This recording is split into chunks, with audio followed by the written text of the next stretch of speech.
क्या हमारा भाग्य पहले से लिखा होता है? बुद्ध धर्म के अनुसार भाग्य या नियति पहले से लिखी नहीं होती, यह कर्म पर आधारित होती है। अर्थात हमारे कर्म हमारे जीवन के परिणामों को निर्धारित करते हैं। बुद्ध के दृष्टिकोण से हर व्यक्ति का भविष्य उसके वर्तमान और पूर्व जन्मों के कर्मों पर आधारित होता है, लेकिन यह पूरी तरह से तयशुदा नहीं होता। व्यक्ति के पास अपने कर्मों को बदलकर अपने जीवन को सुधारने की स्वतंत्रता होती है। कहानी कर्मफल। प्राचीन समय की बात है। बुद्ध अपने शिष्यों के साथ एक गांव पहुंचे।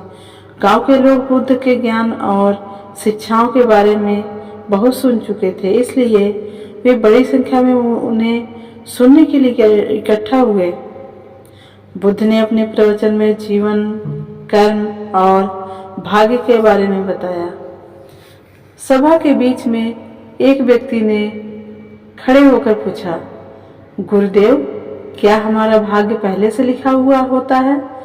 क्या जो हमारे जीवन में होता है वह पहले से तय है या हम उसे बदल सकते हैं? बुद्ध ने मुस्कुराते हुए उत्तर दिया, मैं तुम्हें एक कहानी सुनाता हूँ। कहानी एक किसान की थी।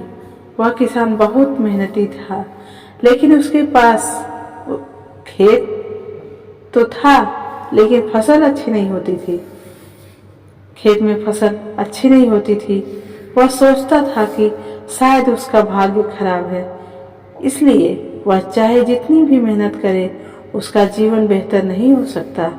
एक दिन वह साधु के पास गया और बोला, महाराज, मैं कितनी भी मेहनत कर लूं, मेरी फसल अच्छी नहीं होती। क्या यह मेरा भाग्य है? साधु ने उत्तर दिया, भाग्य तुम्हारे कर्मों का परिणाम होता है। तुम अपने कर्म बदलो, भाग्य भी बदल जाएगा। किसान ने साधु की बात पर विचार किया। उसने न केवल और अधिक मेहनत से काम करना शुरू किया, बल्कि नई नई विधियों का प्रयोग करके खेती की। धीरे धीरे उसकी फसल अच्छी होने लगी और कुछ सालों में वह गांव का सबसे समृद्ध किसान बन गया। कहानी समाप्त कर बुद्ध ने कहा, किसान का भाग्य पहले से लिखा नहीं था। उसने अपने कर्म बदले और अपना भाग्य भी बदल लिया। हम सबका जीवन भी ऐसा ही है। हमारे कर्म ही हमारे भाग्य को निर्धारित करते हैं।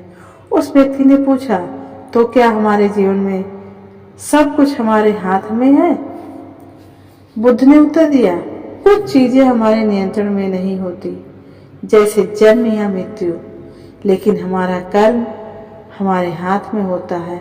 कर्म का परिणाम हमें भोगना पड़ता है, लेकिन यह परिणाम बदल भी सकता है यदि हम अपने कर्मों को सही दिशा में ले जाएं। इसलिए भाग्य कोई अस्थायी या अपरिवर्तनीय चीज नहीं है, यह हमारे कर्मों पर निर्भर करता है।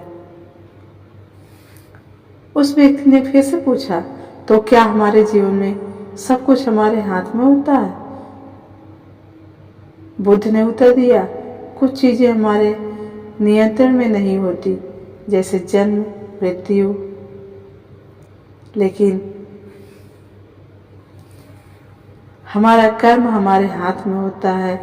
हमारे कर्म का परिणाम हमें भोगना पड़ता है, लेकिन यह परिणाम बदल भी सकता है यदि हम अपने कर्मों को सही दिशा में ले जाएं। इसलिए भाग्य कोई अस्थायी या अपरिवर्तनीय चीज नहीं है, यह हमारे कर्म पर निर्भर करता है। बुद्ध की यह शिक्षा लोगों के दिलों में बैठ गई। उन्होंने समझ लिया था कि